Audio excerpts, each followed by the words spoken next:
Okay, to finish this off, I'd like to read a few paragraphs from a op-ed, I guess, published in the Boston Globe, actually a week and a half ago, by Robbie George and Cornel West. Robbie George is a friend of ours, and Robbie George, who is conservative, and Cornel West, who is a liberal, are fast friends as well, and they are sort of the, I don't know if poster children is the right term, but for working across and friending across significant differences and actually seeing the value and honor in other people's positions. So they've written a piece called "To Unite the Country, We Need Honesty and Courage."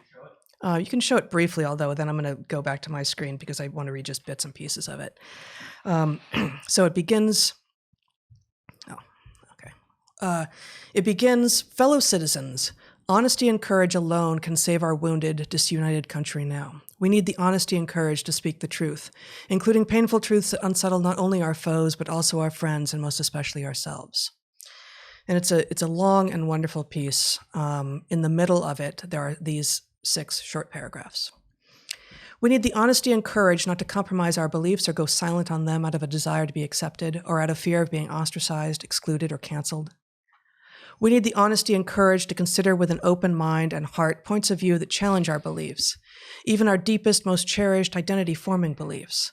We need the intellectual humility to recognize our own fallibility, and that, too, requires honesty and courage. We need the honesty and courage to recognize and acknowledge that there are reasonable people of goodwill who do not share even some of our deepest, most cherished beliefs. This is true for Christians like ourselves, or members of other traditions of faith, as well as for religious skeptics and atheists.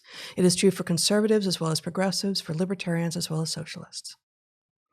We need the honesty and courage to treat decent and honest people with whom we disagree, even on the most consequential questions, as partners in truth-seeking and fellow citizens of our Republican order, not as enemies to be destroyed.